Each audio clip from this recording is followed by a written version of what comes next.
I want to introduce a wonderful man who really needs no introduction. Tim Wilson has been a friend to Carol and me forever. In fact, we have a fun fact to share about Tim from when he was a little 2-year-old boy. He and his two older brothers and his parents were at the rustic family cabin on Grand Mesa near Grand Junction. Tim and his brothers had each been given one of those cute little, very colorful caps with the twirly tops on the top. Well, apparently Tim didn't like his because he pitched it into one of the holes in the outhouse. And this story came directly from his father.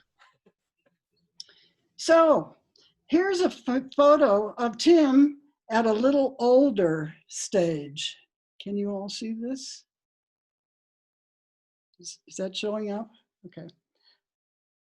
He was quite good looking, wasn't he? And our Tim of today has aged beautifully, as have all of us. Tim has led a very personally challenging life, and you will be absolutely amazed at what he has done with his life. So here's Tim.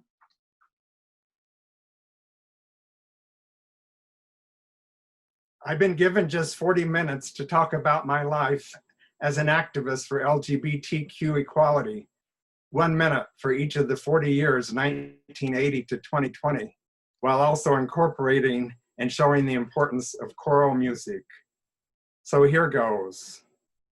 My mother, father, and two older brothers were all born in Colorado, but I was born December 1948 and raised in Charleston, West Virginia, where my father's first job took him after graduation from CU Boulder. Our family's social life centered around the Baptist Temple, which had 4 or 5 different choirs. So I grew up listening to and enjoying choral music. It was expected that my brothers and I would sing in the choirs appropriate for our ages, but I never considered myself a singer. However, all these years later, I still maintain a friendship with the man who was minister of music and choir director during my high school years. Our senior minister at that time was very progressive in many ways. Notably, he arranged for our Baptist Youth Fellowship to have joint activities with the corresponding youth group from the city's Black Baptist Church. West Virginia, which became a northern state during the Civil War, was one of the very first states to voluntarily desegregate its schools. Hard to believe today, of course, since West Virginia had the highest percentage vote in favor of Trump in 2016. Fortunately, all my close friends from those formative years are politically progressive like me, so I'm thankful for that and for my special childhood there. At that time of the 1950s and 60s, Charleston was dubbed the chemical capital of the world. All the major chemical companies were there, including Monsanto, Dow, and Union Carbide, where my dad worked as an engineer. So for a while, Charleston had a higher than average median income and quality of life. I think some of our sage singers might appreciate this little tidbit. I never went to Boy Scout summer camp, but rather to Union Carbide's Camp Camelot, where the summer before my first year of junior high school, 1961, I received the Camelot Nature Award. LOL, right? In Charleston, I attended a brand new trend-setting high school, which featured 40, 60, 80, and 120-minute class modules, for which computerized scheduling was done by Ohio State University, and Russian was one of the foreign languages offered. I immediately got involved with the school newspaper, where I found a home for my writing and editing skills. My grandmother was an English teacher, and this did seem to come naturally for me. As a senior, I became editor-in-chief of our Every Other Week newspaper, which won top national journalism awards for its category both semesters that school year. Literally the day after my high school graduation ceremony, our family moved to Montreal, Quebec. This was a top 5 life-changing event for me. Both of my brothers were already in college, so this had the most emotional impact on me as the youngest. I was deeply saddened about having to leave home. Soon, however, this hillbilly from West Virginia not only experienced the culture shock of moving to a big city, but also quickly fell in love with all that Montreal had to offer. Montreal was hosting the World's Fair that summer, Expo 67, and I became primary tour guide for the city, its subway system, and the World's Fair for all our friends who came to visit, planting the seed to be a tour guide later in life. In the autumn of 1967, I joined my middle brother Keene at Ohio State University in Columbus. He and I were both housed in a fourplex of high-rise dorms, which also happened to be home for the school's football and baseball players. Oh my, I was starting to realize that I was gay, before Stonewall, mind you, but I was petrified to have to share the shower facilities with those guys. I dealt with a tremendous amount of fear, guilt, and shame as I struggled to come to terms with my reality. Organized religion really does a number on us queer folks, doesn't it? This coming out process was painful and prolonged, and I could not focus on my studies. After 3 years, I dropped out of college and never finished. I started a 3-city and 17-year career in bank operations, which proved to be the only stable aspect of my life for a very long time. While in Columbus, I went to my first gay bar called Frankie's, where I met my first longtime partner, Dwayne. We moved to Denver together in July of 1972. Earlier, while on vacation, I had interviewed for a job at Colorado National Bank downtown, and I was hired to take the place of a woman named Jan, who would be leaving her position to have a baby. I worked there for 6 months and then trained with Jan for another month before she left on maternity leave. And by then we had become good friends. Turns out that Jan and I share the same birthday, and something else in common too. Surprise, a few years later, Jan came out as lesbian. And in the mid-1980s, she went back to school to become a nurse specializing in HIV care. And she found work at USC Medical Center's new dedicated HIV outpatient clinic.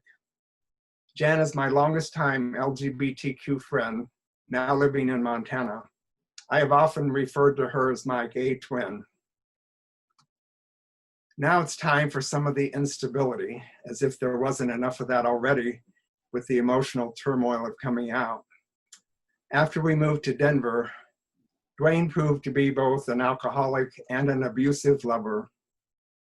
I moved out and then back in, but the second time I moved out, even though financially it was very scary, I was strong enough to end the relationship for good after 5 years of ups and downs. In later years, when I was more mature and had some positive experiences under my belt, I got involved as a member of the Community Advisory Committee for the Colorado Anti-Violence Project. My second long-term partner was James, an African-American and the oldest of 8 children. There were some ups and downs with his family, not only for his being gay, but also for having a white boyfriend. We lived together for about 5 years, and sometimes I would observe racial discrimination when we went out in public, such as not being seated for a very long time at a no reservations restaurant, while others behind us were quickly shown a table. We also heard derogatory comments behind our backs when we went out to the gay bars. These experiences had a profound effect on me, as I had never really observed racism before, even though mild compared to the experiences of so many others. When this relationship ended, it was not because of any violence, but like the previous time, I had almost no one in my life with whom to share my pain and grief. Certainly no one at work or in my family. In 1979, though, I finally came out to my mother. Turns out that she had known since I was in elementary school, many years before I even had a clue about my differentness. Her first question to me was, "Are you happy?" Fortunately, at that point in my life, I was able to say yes. The following year, I learned about Parents of Gays and eventually attended my first meeting of what we now know as PFLAG. That's where I met future National President Eleanor Llewellyn, whose daughter Janet has been very involved with Gala choruses, and many of you know her, and Nancy Keene, local chapter founding president, who served in that role for 12 years, who many of you also knew. Eleanor and Nancy each had both a lesbian daughter and a gay son. Doubly blessed, we came to say.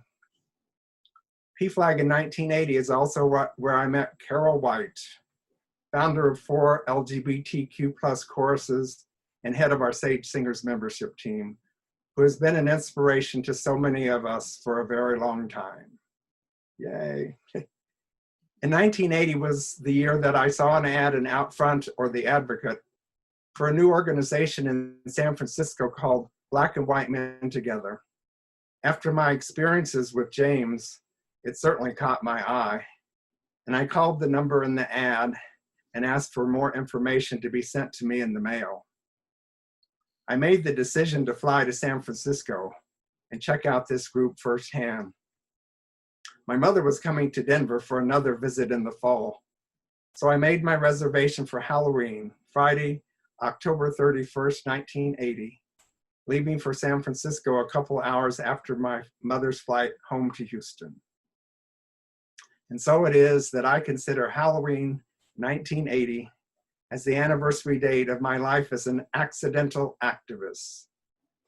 Because when I got back to Denver, I started right away to schedule a date and time to have a meeting for Black and White Men Together at the Gay Community Center in January the next year, and to start promoting it.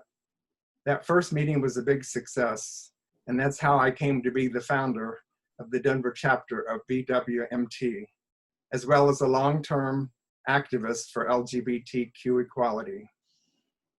I never really thought about or considered becoming an activist. At the time, I wasn't even cognizant of the term. It just sort of happened. I think I was helped along by a strong organizing gene on the Wilson side of my family, and from my mother too. Through this work and getting involved though, I soon discovered my innate passion for equality and justice and doing what's right. I guess you could say that I had found my calling. My coach, mentor, mastermind partner, and friend, Reverend Jody Stevenson, says that my activist work is actually my soul purpose work. So maybe it wasn't an accident after all. I was also blessed at that first organizational meeting to be introduced to Chip, whom I started to date a few months down the road and with whom I had an 8-year relationship.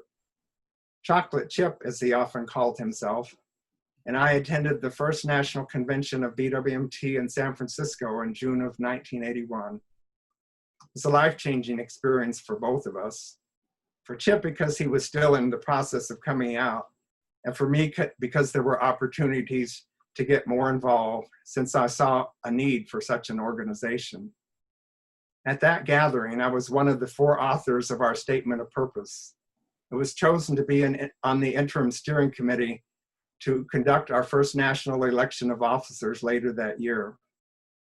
Back in Denver, recognizing both the power of parents in our movement for LGBTQ equality and the need to have organizations working together for the common good, I helped BWMT organize a fundraising event for PFLAG.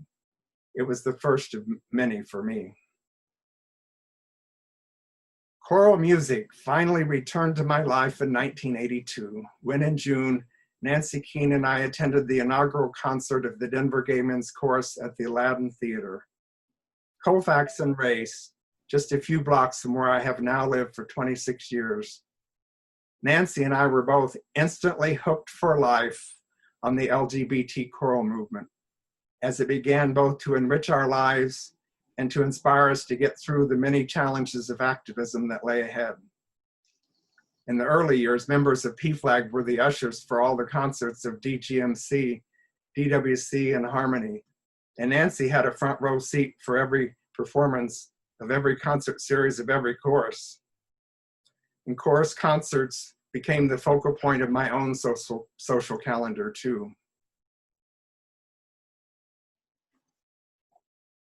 In 1983, HIV and AIDS had begun its assault on our gay male community. Carol Lease, whose choice as executive director of the center was opposed by some gay white men of privilege, approached me about organizing a community fundraiser so they could print educational brochures with information on what we knew about HIV transmission at this point in the so-called previous, but actually continuing pandemic. Working with owner Bob Engel, I lined up the participation of the Imperial Court, BWMT, PFLAG, and other organizations for an event at BJ's Carousel, a truly community-wide effort, which raised $800 for the brochures. It doesn't sound like much in today's dollars, but back then the event was considered a big success. The Colorado AIDS Project was being formed at this time too, and I served on the original CAP Community Advisory Board. I knew founding executive director Julian Rush from PFLAG, and we were even roommates for a month at one point. But that is another story for another time. Another reason 1983 proved to be fortuitous is because that's when I met Judith Nelson at a PFLAG meeting. But of course, it was even more so for her because that's when and where she met Carol White. The rest is both LGBT choral and PFLAG history. Do you know that when they met, Carol was a gay woman and Judith was a lesbian? And do you know that Judith is the person most responsible for adding the L to the PFLAG Denver acronym? One of my longest time Denver friends from 1972, Mac and his partner Ron, were founding members of BWMT. Ron was also a founding member of DGMC. So when we learned that the men's chorus was going to be performing at Lincoln Center in New York in 1983, Mac and Ron and Chip and I decided to go to New York for COAST, which stood for Come Out and Sing Together. It would later become recognized as Gaelic Chorus's Festival One. You could say that I was energized by the festival for at least the next year. That was a good thing too, because 1984 was even more pivotal in my life than the previous year. I was chosen to be national co-chair of BWMT early in the year, about the same time that I joined the board of PFLAG Denver, which was going to be hosting the third national PFLAG convention in the fall. That year, I averaged at least 40 hours a week in my volunteer roles, while also working full-time at the bank. Let's just say I had more energy then than I do now. I was chair of the publicity committee for the PFLAG convention, which had 15 members and 3 smaller working groups. The best committee I ever chaired, and very successful too, with multiple newspaper articles and pictures and radio interviews of plenary speakers and workshop leaders. For example, a Jewish mom and Holocaust survivor with her lesbian daughter. Very powerful stuff. Judith and I served on the program committee with Eleanor Llewellyn as chair. I think my biggest contribution there was to suggest that we should invite newly elected Mayor Federico Pena to be the keynote speaker rather than just give a perfunctory welcome message. And boy, did he deliver. He lambasted the so-called moral majority, labeling them neither moral nor the majority. And that was definitely front page coverage for PFLAG in both daily newspapers. And of course, the closing banquet of the convention featured Carol's specially formed 100-voice PFLAG Festival Chorus, with 70 men from DGMC singing together with 70 women. Their performance was so inspiring that it brought everyone to tears and was the highlight of the entire convention. Music is oh so powerful. The women encouraged Carol to continue leading them and singing together, thus the founding of the Denver Women's Chorus. As for my simultaneous involvement with Black and white men together and serving in several national leadership positions, I gave 100% for 3 terms as co-chair and then continued active involvement through 23 consecutive annual conventions. I'm still active today, but to a much lesser degree, but have now attended 32 of the 39 conventions. My Black co-chair in the mid-1980s was Dr. John Bush, the charismatic leader of the organization from the very beginning at the 1981 convention, and continuing every year through last year's gathering. John was a professor of sociology at UMass, and he used BWMT members as subjects for a research paper on interracial gay-male relationships. He is also a poet, creative writer, openly gay, published author, and a song leader. In 1983, he wrote what is referred to as the BWMT fight song, which is sung to the tune of Jesus Loves Me. John leads us in singing it every year at our closing banquet. Yes, even last summer at age 91. Talk about a vibrant senior citizen. He remains one of my dearest gay male friends. My biggest contributions to BWMT nationally were in two areas: board and organizational development and chapter development. In 1985-86, we created a national nonprofit board structure, getting our 501c3, which for our organization required balanced racial and regional representation. My dear San Francisco friend Stephen, who died last month from a brain tumor, was the attorney who wrote our national bylaws. And yours truly was the proofreader. I advocated and helped implement long-range strategic planning, which continues to this day. For example, when this year's convention was postponed because of COVID-19, the board and conference planners had to renegotiate multiple contracts for the next 3 years. Under John's and my leadership, this founding board also created a leadership development manual. And we began using it at national conventions and regional conferences to train members around the country to have the confidence and skills to become effective leaders, both locally and for the future of the national organization. An important learning for me from this board: those who are financially able need to support the active participation of those who are not well off, so that no one is ever denied participation because of race or class or any other reason. This is still true today because we now have multiple scholarships available to support anyone who wants to attend a national BWMT convention. In my 3 years as co-chair, I traveled to 23 different cities doing chapter development work, providing trainings on fundraising and marketing, helping with long-range planning, brainstorming program ideas befitting the local community environment, facilitating conflict resolution, etc., and also helping to generate advance and post publicity for each local chapter while I was in town. A special note to Sage Singers.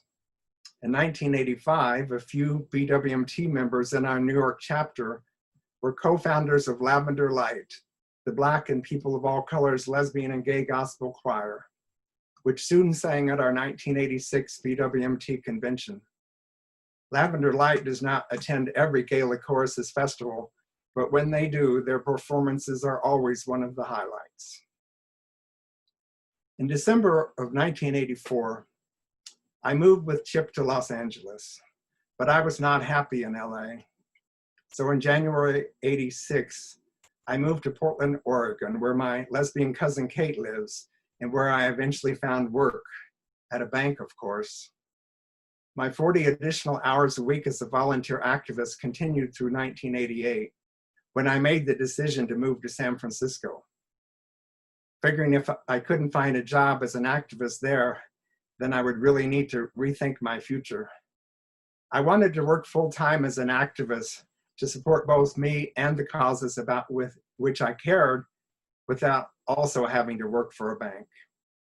I did not have a job when I left Portland, but I had one within 10 days of arriving in San Francisco, thanks to a PFLAG referral from Judith.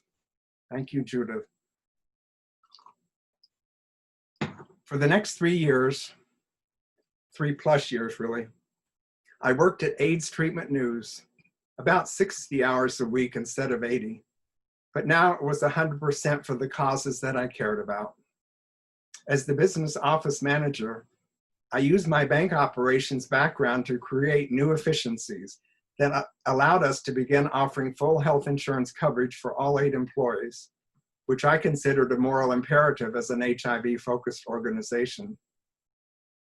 With newsletter media credentials, I got to attend the International AIDS Conferences in Montreal, 1989, and San Francisco, 1990. I was privileged to meet and work with Tony Kushner when Angels in America was in development at the Eureka Theater, because he had chosen Project Inform and AIDS Treatment News to be the beneficiaries of the first public performance of Part 1. Besides running the day-to-day operations and becoming the primary proofreader of the newsletter, my biggest contribution was organizing my gay Latino friends in San Francisco, who had immigrated from multiple Latin American countries, to create some of the first ever Spanish language resources on alternative HIV treatments. Prepared for and distributed at the International Lesbian and Gay Association, ILGA, World Conference in Acapulco, Mexico in 1991. Lastly, I was on the founding board of the Community Research Alliance, one of the country's first grassroots nonprofits established to conduct clinical trials on alternative HIV treatments with all the proper scientific protocols in place. Volunteering during my time in San Francisco included these 5 areas. 1, working on the advisory committee for Black and White Men Together's National Task Force on AIDS Prevention, the first openly gay organization to receive federal dollars from the Centers for Disease Control, a $1.25 million grant over 5 years. 2, helping Carol White recruit and promote her 400 Voice Celebration 90 Festival course for Gay Games 3 in Vancouver, BC. Another top 5 life-changing experience for me. 3, being the San Francisco tour guide for Simon Nicoli, South Africa's leading Black gay activist, who is most responsible for LGBT protections being adopted by the African National Congress and then enshrined in the new South African Constitution, first in the world. Simon was on a BWMT-sponsored North America speaking tour to raise awareness of apartheid. 4, organizing and co-facilitating a day-long planning retreat for the 12 Bay Area PFLAG chapters, which resulted in board and newsletter resource conserving consolidation of 2 chapters in the East Bay and 2 on the peninsula, while maintaining all of their much needed support group dates and locations. But more importantly, helping them all learn to work and fundraise together so that San Francisco could host the National PFLAG Convention in 1994. And 5, chairing the program committee for the 1990 BWMT Convention, which still to this day planned the organization's most racially and culturally and language, age, and gender diverse array of speakers and presenters for the multiple plenary sessions and 28 workshops. I returned to my beloved Denver on October 1st, 1991. And in early 1992, I was a founding member of Mayor Wellington Webb's inaugural Gay and Lesbian Advisory Committee, which subsequently became a full-fledged city commission. This was the time of anti-LGBT Amendment 2 and our community's campaign to defeat it. But for me, 1992 was the year that my brother Keen committed suicide on Tuesday, May 5th, the top life-changing event of my life. Janice, my most supportive cousin, came to work to give me this devastating news in person. and I knew of only one place to seek solace: Harmony, a Colorado chorale, which I knew rehearsed on Tuesday evenings. So that is where I went, to be surrounded by the healing sounds of choral music and an atmosphere of unconditional love and support. Mainstream suicide-specific support groups proved unhelpful to me, so I turned to my own LGBTQ community for what I needed in that regard. 2 months later, I attended Gala Chorus's Festival 4 here in Denver, where I cried almost nonstop, it seemed. But Gala Festival was such an important part of my grieving and healing process. Last month, on the 28th anniversary of my brother's death, May 5th also fell on a Tuesday. I'm always mindful of the day of the week, and I will never forget the importance of harmony in my life. I attended 3 additional Gala festivals, the next 3 consecutive ones, where I continued to find so much inspiration.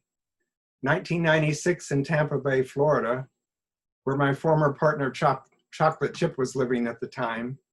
2000 in San Jose, California, where Nell Carter's performance was memorable. She was in the show Ain't Misbehavin'. And 2004 in Montreal, which I attended with my other longtime friend named Jan, the one who died this past April. Holly Near is a regular at Gala festivals too, and always so inspiring. In 2012, the festival returned to Denver, but I had to leave midway because my oldest brother Terry had almost died of septic shock, and I needed to travel to Maryland to be with my only surviving sibling. Thankfully, in 2016, I was able to participate fully in the most recent Gala Festival, also in Denver.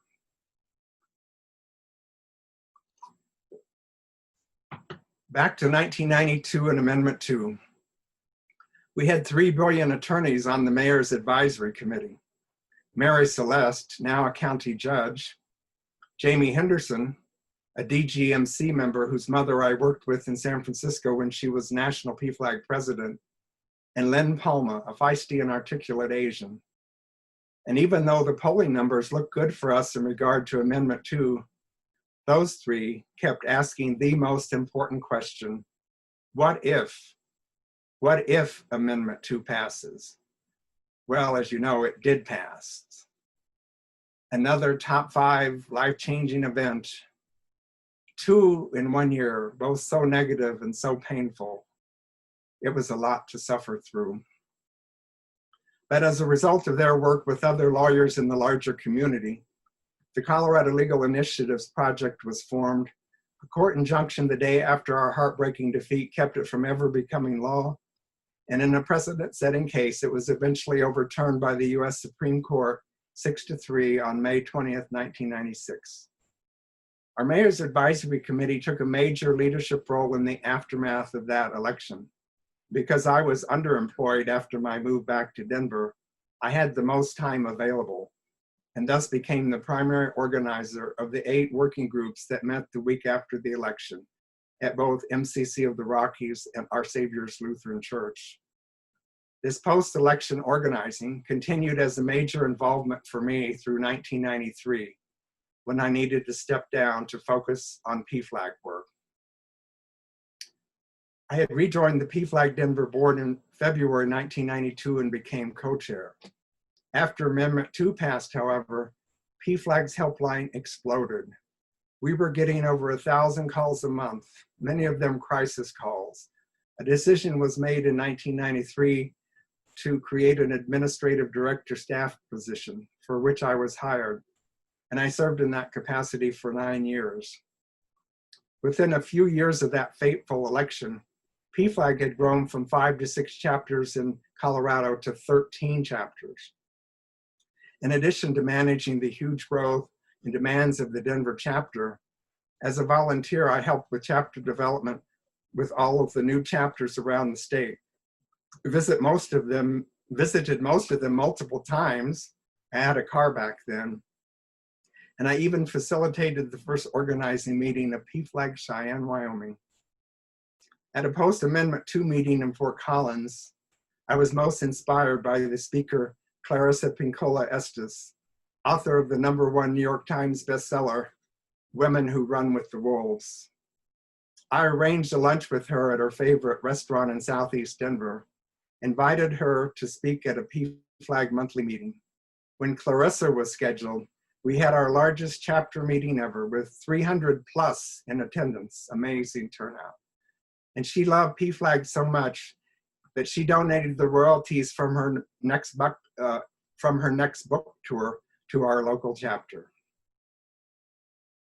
In the era of Amendment 2, because of the rejection of a PFLAG workshop proposal for the Colorado PTA convention, our parents were furious and wanted to be able to speak more powerfully with a statewide voice.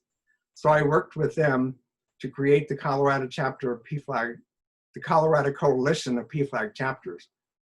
The next year, the state PTA accepted PFLAG's workshop proposal, a great example of focused, effective organizing, fueled by parental love of their children and anger at an unjust society.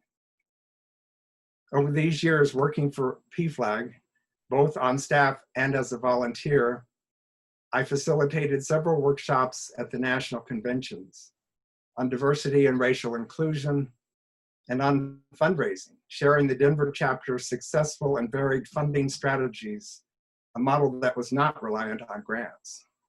After my training at a national convention, I also facilitated long-range strategic planning weekend retreats for boards and chapters in Wichita, Kansas, Santa Fe, New Mexico, and Evergreen, Colorado. One proud occasion in the mid-1990s that was very meaningful to me was being presented with an honorary lifetime membership in the Gender Identity Center of Colorado, in recognition of my work to lift up trans voices and concerns, and to advocate for trans inclusion and equality within our own LGBT movement. Another proud involvement that I had was with the multiple award-winning 2009 documentary, Two Spirits. Just 2 weeks after the June 2001 murder of 16-year-old Navajo Fred Martinez Jr. in Cortez, Colorado, I was in San Francisco on vacation. Betsy Stevens, president of PFLAG's Four Corners, asked me to meet Fred's mother, Paula Mitchell, at the San Francisco airport, where she was being met by national staff from GLAAD. Paula was to speak at a candlelight vigil in Fred's memory to highlight the tragedy of this hate crime against one so young. And so it was that I spent 2 full days with Fred's mother at the most painful time of her life. Then in early 2006, Betsy recommended and introduced me to a husband-wife team that was making a documentary film called Two Spirits about Fred's life and death. So I requested a meeting with the Two Spirit Society of Colorado, where I met Travis Goldtooth, a Navajo Two Spirit who was a couple years older than Fred, but had attended the same high school with him. And soon, Travis and I became the outreach coordinators for the project. In addition to signing up nonprofits to be outreach partners to screen the film after it was completed, I was organizing educational workshops where I would show a 20 to 25 minute clip of film footage, followed by a panel discussion with members of the Two Spirit Society. The most remarkable of these presentations was at a Mountain West Regional PFLAG conference in Boulder in early 2009. To show how memorable and impactful these workshops were, especially this one in Boulder, here are 2 examples from my written report to the filmmakers. First, speaking to the panelists, but also about the film, a PFLAG mom said, quote, "I don't know if I can get this out." She was crying. "My gay son taught me that knowledge is power. What I have experienced this afternoon, what you have given me, is priceless," end quote. Second, afterwards, when asked about her impression of the workshop, Another woman said that she needed to get outside to clear her head because of the deep emotional experience. And that quote, "Every student in Colorado needs to see this film," end quote. Two Spirits had its world premiere at a sold-out screening at the Denver International Film Festival in November 2009. Fred's mother, Paula, who was most prominently featured in the documentary, got a long standing ovation after the screening. A few months later, I was told by my film festival liaison that other than the opening and closing events, Two Spirits was by far the most successful screening of the entire 2-week festival. Hard work rewarded, I think. In the years 2014 to 16, I was on a small planning team with Guess Who, Carol and Judith, Mary Dunn, and a couple others to coordinate the educational and fundraising efforts of Sister Sheila Flynn during her visits to Denver each year. Sister Sheila founded a nonprofit called Kopanang, an empowerment program outside of Johannesburg, South Africa, for women and children infected and affected by HIV and AIDS. Some of you have seen, and may have even purchased, some of the beautiful embroidered handiwork of these women. I developed most of the marketing materials, including press releases and promotional flyers. In the third year being involved, I also helped with scheduling a week-long series of World AIDS Day events in Denver and Boulder, including a presentation to representatives of all the federal agencies in the metro area that deal with HIV. Sister Sheila and her dynamic traveling companion, Tozi Precious Makoba, one of the women from the project, were well received everywhere they spoke. In those 3 years, we helped raise $7,000 for this amazing, life-changing organization. Carol, Judith, and I have been profoundly impacted by these special friends and the work of this organization. We stay in touch with both Sister Sheila and Tozi. My experience with AIDS Treatment News' Spanish language resources at the ILGA World Conference in Acapulco sparked a huge interest in what was going on for our LGBTQ communities in other countries. So I scheduled to facilitate a PFLAG workshop at the ILGA World Conference in Rio de Janeiro in 1995. Definitely a top life-changing event. This time it was like a miniature United Nations for queer folks, with headsets for simultaneous interpretation in the conference's 3 official languages, Portuguese, Spanish, and English, plus one-on-one interpretation provided in French, Russian, and Asian languages. The concept of a non-governmental organization comprised of parents speaking out and publicly advocating on behalf of their LGBTQ children seemed almost incomprehensible to many in attendance. And it caught the attention of the media too.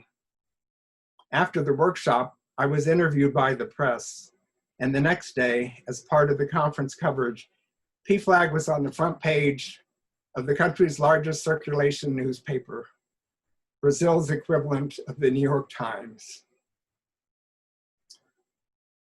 It was at the Rio conference that I had the biggest aha moment of my entire activist life.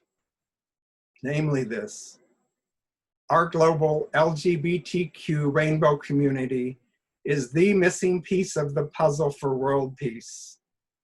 Because in spite of the potential barriers of national borders, different languages, races, and cultures, etc., we are the ones finding ways to love each other and to work together for change, to make the world a better place for all.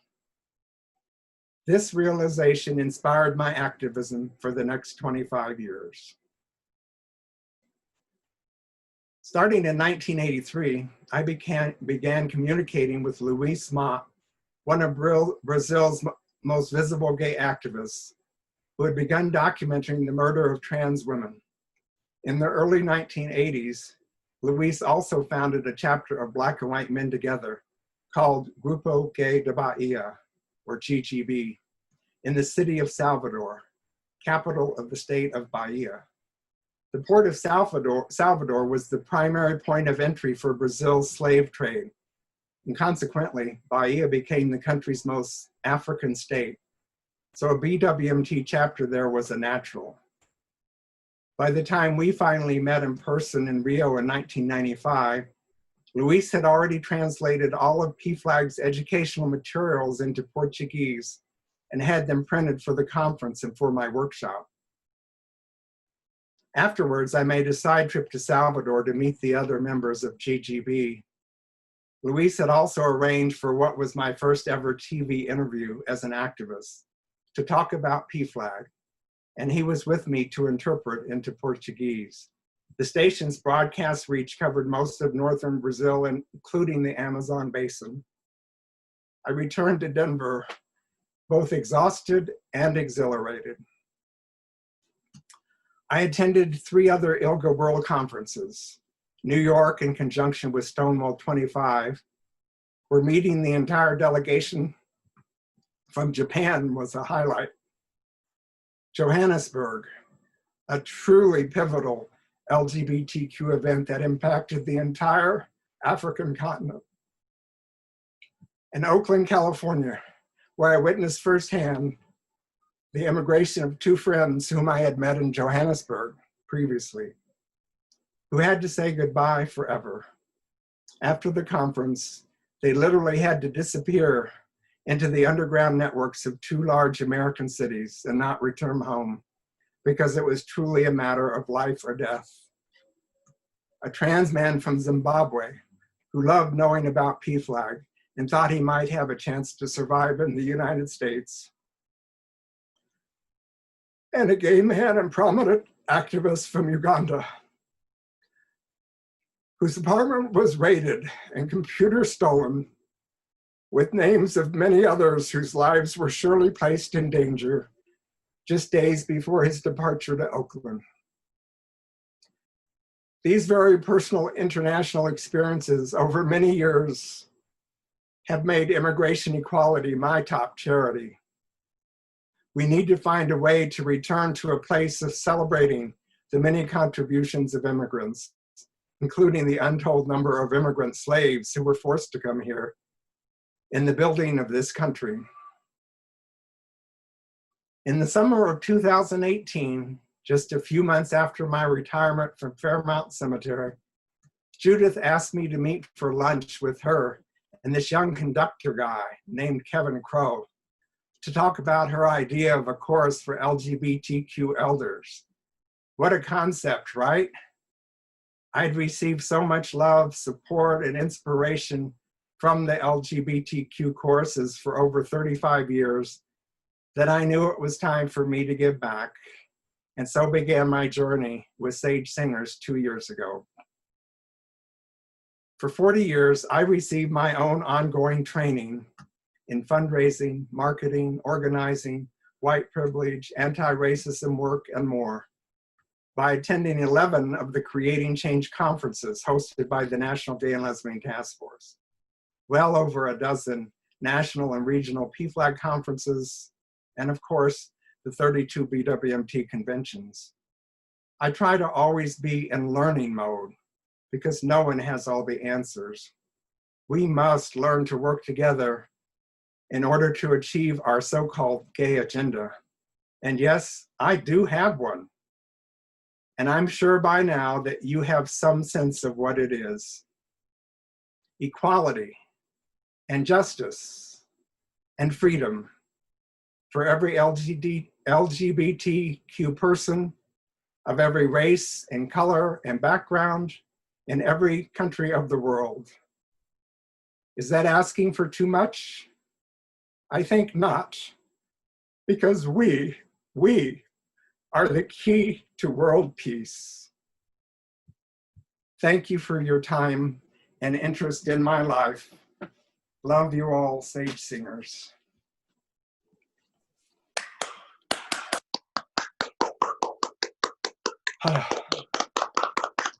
Thank you, Kim.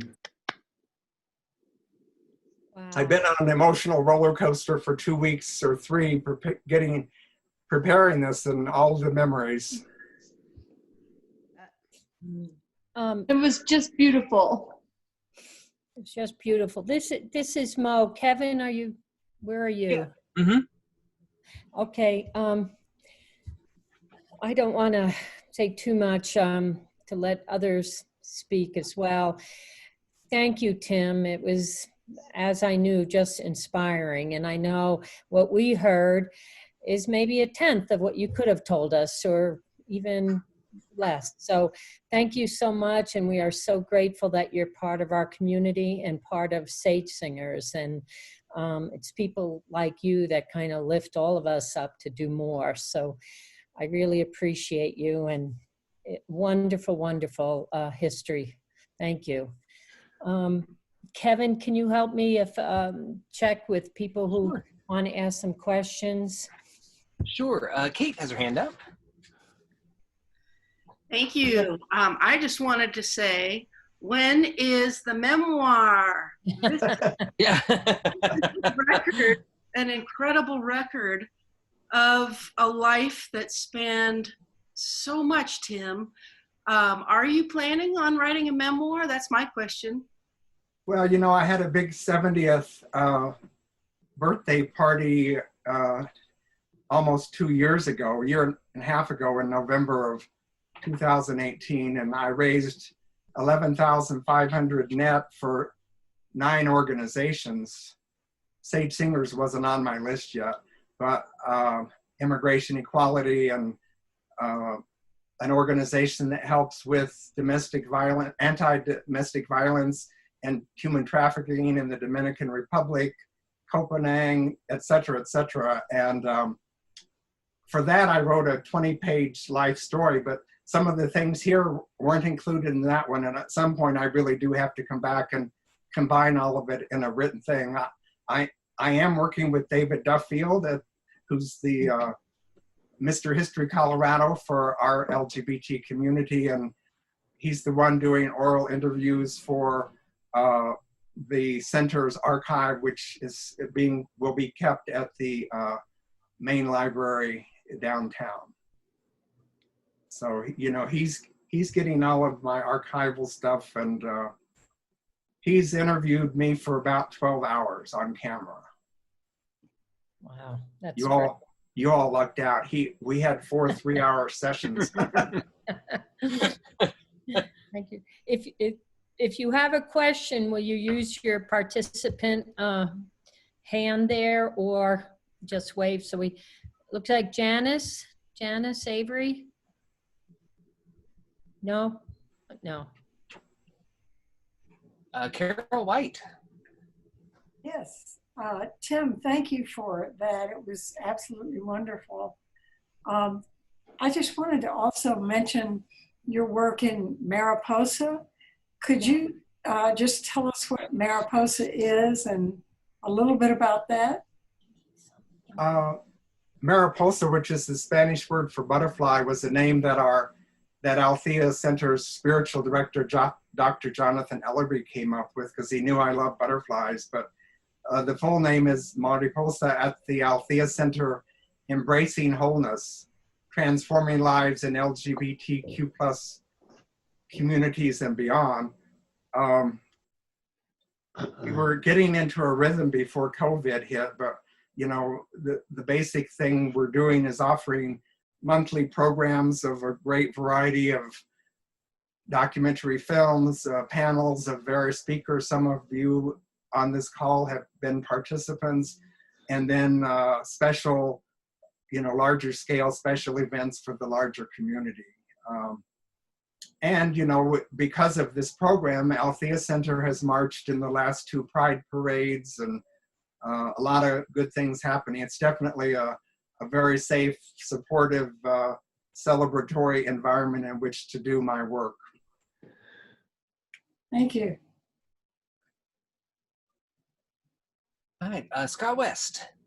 I really don't have a question, but I'd like to say thank you, Tim, for this. I usually don't get into presentations like this, but you had me gasping a little too. And I'm certainly glad that you have been in the world. Thank you. And that's all I've got. Thanks. Thank you. Judith? Thank you. 2 ounces. Judith, you have to unmute yourself. Maybe we can There you go. unmute everybody. Yeah. Tim, love you to pieces, like always. One of the things you did not mention was 2 or 3 awards that you've received, which, you know, of course you've received awards from BWMT and from PFLAG. I just wanted to mention those. And also, on a more personal level, my father was somebody who cried easily, and I've always loved it when men can cry easily, and that's something that you do, and I love you for it. Thank you for everything. Jana had her hand up. Mm-hmm. Hey, a couple things. Tim, you didn't mention our trips to the t-shirt printer. I didn't mention anything about Sage Singers, really. Well, I just want to say for all the Sage Singers who maybe don't know Tim very well, when I came to Sage Singers just over a year ago, I didn't know Tim at all, and got on the board after a few months and met Tim. And Tim, you're just one of the best. You make me cry, and I don't cry. But just getting to know you through trips to Colorado Springs mostly to pick up t-shirts has been wonderful. And Sage Singers, we are so lucky to have had Tim on our board. He is leaving at the end of this fiscal year, which means 1 more month. And he will still be involved, I know. Yeah. But I just think you're a gem, and I really, really, really am happy to know you. And Jana was surprised to learn that I knew a lot about her, because I was a chorus groupie for all the choruses in the state. Yeah. Including Rainbow. Yeah. That's right. Yeah. Thank you, Jana, for your feedback. Bonnie.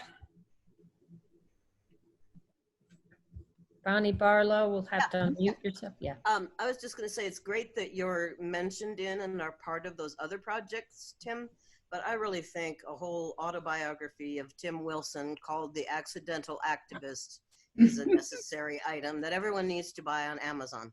Okay? Well, I am going to, I've got to do some more editing on my final version of the text, because my coach and mentor and director of tech rehearsal, Carol, had me put in prompts along the way. So I've got to take all the prompts out, and eventually Kate's going to do some editing, and we're going to post both the video and the text at some point, probably this coming week, depending on Kate's schedule. I know an audiobook narrator who would be great for your audiobook version of An Accidental Activist. Just saying. Hey, Tim, do you want, speaking of your technical rehearsal, do you want to share what you had to do for your head? Our friend Mo, who's our diva boss, loaned me, at Carol's insistence, some face powder to put on my shiny head and forehead.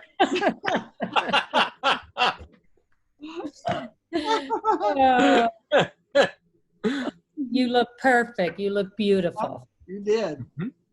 Who's next? I see. Is it Judith Witten? It's Marilyn.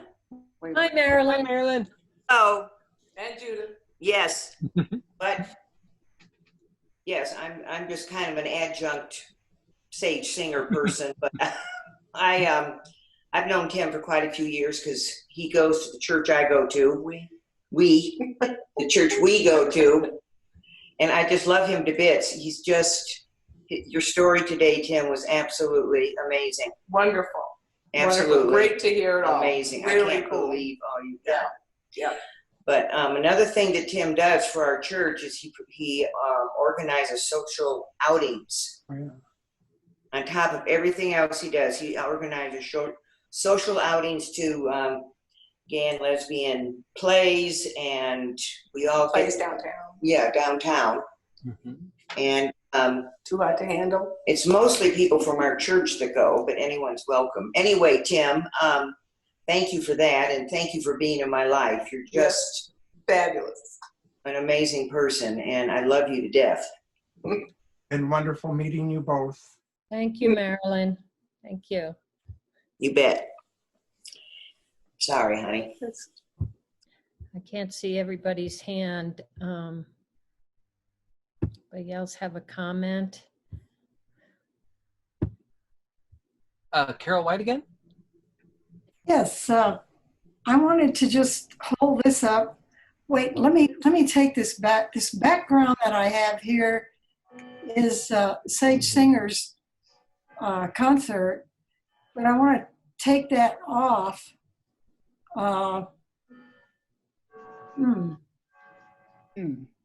Does it? It doesn't do it. I don't know how to get it off. Well, anyway. Doesn't work. Here is the picture that Judith was showing earlier of Tim with Judith and me in our backyard on our deck. This was taken, I think, in 1992 when Tim had hair and a mustache. It's hard to see. You can't really see it, Carol. I wonder, Carol, would you be willing to? There it he's is. floating over the concert. Here's Tim. Wow. Tim, what happened to the mustache? I'm not even going to ask about the top head. Well, I even had a beard. You know, in the 80s, I had a beard.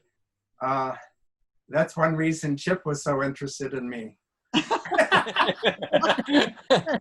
Being very blunt. Let's see. Christine has her hand up. Tim, I just wanted to say thank you so much for sharing your story. I'm so impressed with you. I've been impressed with you since I met you, but knowing more about all the things you've done is just really touching. And I was crying a couple of times during your talk. So anyway, thank you for being in this world and making a difference. Thank you. Christine, you're right. You hear that, throughout our lives, whatever topic, subject it is out in the world, you hear that one person can make a difference, make such a difference. And to do what you love. And yes, and to do what you love. And Tim is one of these people. And like we said, we can't be more grateful for him to be involved with us and involved in our community. You've made a difference, Tim, and you should be proud, and your parents and your brother would be proud. Now, my oldest brother is the only one left in our immediate family, but I have a niece and two wonderful grandnephews that I love and get to spend time with back in Maryland. So. Tim, I think what blew me away about your story is I think I've known that you have a huge heart. I had no idea how many facets of the LGBT community that you have done so much good for, with African Americans and trans individuals and Two-Spirit and immigrants and just so many people. It blows my mind. It's really, really amazing. Absolutely. This is going to become my video to show people when they think they can't make a difference in the world. I can be like, well, I have a talk for you to watch, and right. You'll see. That's true. And like we said, we only heard part of it. Part of his history. He worked so hard to cut it down into a reasonable time frame. So Mo gave me permission for 45 minutes. he's gonna buy me lunch this week. Oh, I didn't tell you that, Tim. Sorry. Anybody else? You have a few more minutes. If you have something you want to say to him privately, you can always email Tim, but Yeah, I want to just Betsy. add my thanks for all of that, Tim. And I think that I first met you when I joined the PFLAG board. And that was probably around 2000. And then I was active with PFLAG for quite a while. But I could see that that was only one of the many, many, many things that you were doing. And I was very impressed right from the beginning. So thank you for that wonderful story. And keep going. Yeah, You're gonna have a lot to add to it, I know. yeah, I have things going on. Stay tuned. Yeah. Judith insists that we continue to be active, vibrant, contributing elders, and I intend to do that. Right, yes. Yes, I think Sarah Winter is the person who introduced me to you. Yeah. And PFLAG. To be continued is your sequel. Right. Anybody else? I think we'll, well, Tim, if you don't know this yourself, I know every one of us here has times with our own self-esteem or mental health issues, or, you know, we're human, and we overthink things sometimes and maybe not feel like we're what we contribute, or are we worth it? What are we doing in life?